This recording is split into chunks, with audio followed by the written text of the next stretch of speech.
Sri Ramakrishna Paramahansa was born in 1836 to a devout family in rural Bengal. As a young man, Ramakrishna was interested in pursuing God consciousness above all other studies. He joined his elder brother, who was then head priest at Dakshineswar Kali Temple, a holy site that is still active today. When his brother passed away, Ramakrishna was appointed as the temple's priest. Continuing his own spiritual practice, he studied with some of the accomplished practitioners who visited the temple. When he met with Totapuri Maharaj, a Naga monk of the Dasami order of Adi Sankara, Sri Ramakrishna experienced a complete awakening of God consciousness. As he became more well known, people of all social backgrounds visited Sri Ramakrishna at the Dakshineswar temple. In his teachings, Sri Ramakrishna emphasized the unity of all religions in leading to the ultimate goal of knowing God. Many of his lectures were recorded and later published as a book by one of his prominent disciples, Mahendranath Gupta. This 5-volume Bengali classic was translated into English as The Gospel of Sri Ramakrishna. Its pages are filled with spiritual wisdom that is imparted in parables, clear explanations, and caring dialogues with disciples. We now present to you an excerpt from Chapter 2, In the Company of Devotees. Explanation of Evil. Master, sin begets its own result. This is God's law. Won't you burn your tongue if you chew a chili? In his youth, Mathur led a rather fast life, so he suffered from various diseases before his death. One may not realize this in youth. I have looked into the hearth in the kitchen of the Kali temple when logs are being burnt. At first, the wet wood burns rather well. It doesn't seem then that it contains much moisture. But when the wood is sufficiently burned, all the moisture runs back to one end. At last, water squirts from the fuel and puts out the fire. So one should be careful about anger, passion, and greed. Take, for instance, the case of Hanuman. In a fit of anger, he burned Ceylon. At last, he remembered that Sita was living in the Asoka grove. Then he began to tremble lest the fire should injure her. Neighbor, why has God created wicked people? Master, that is His will, His play. In His Maya there exists avidya as well as vidya. Darkness is needed too. It reveals all the more the glory of light. There is no doubt that anger, lust, and greed are evils. Why, then, has God created them? In order to create saints. A man becomes a saint by conquering the senses. Is there anything impossible for a man who has subdued his passions? He can even realize God through His grace. Again, see how His whole play of creation is perpetuated through lust. Wicked people are needed too. At one time, the tenants of an estate became unruly. The landlord had to send Golak Chaudhary, who was a ruffian. He was such a harsh administrator that the tenants trembled at the very mention of his name. There is need of everything.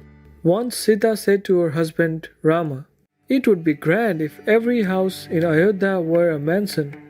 I find many houses old and dilapidated." "But, my dear," said Rama, "if all the houses were beautiful ones, what would the masons do?" God has created all kinds of things. He has created good trees and poisonous plants and weeds as well. Among the animals, there are good, bad, and all kinds of creatures. Tigers, lions, snakes, and so on.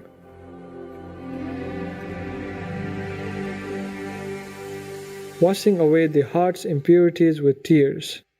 Neighbor, sir, is it ever possible to realize God while leading the life of a householder?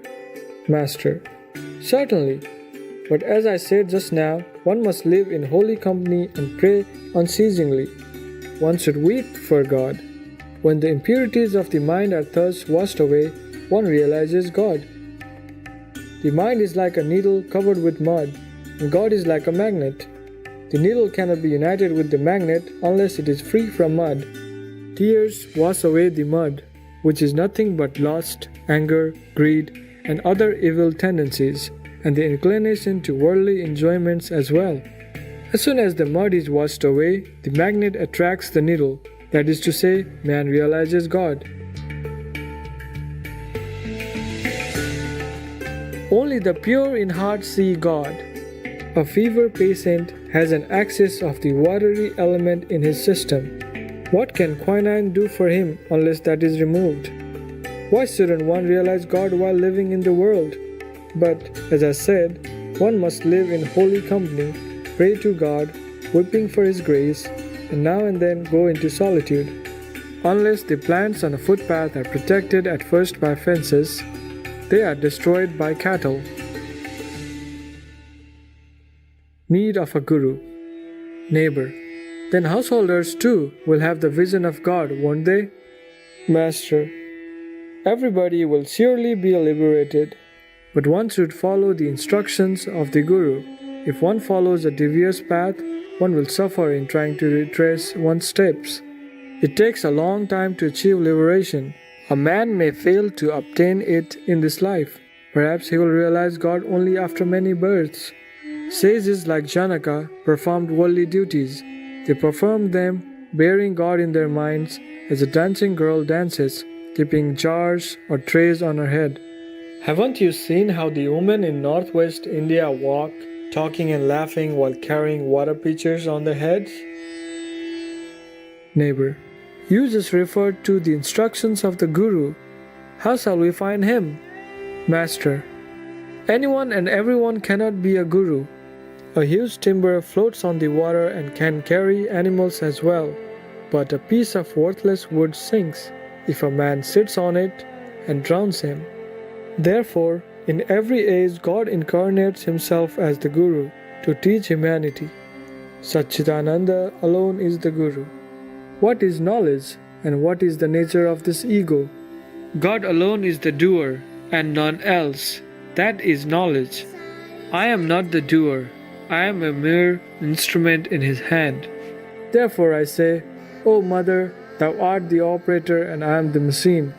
Thou art the indweller and I am the house. Thou art the driver and I am the carriage. I move as Thou movest me. I do as Thou makest me do. I speak as Thou makest me speak. Not I, but Thou, but Thou.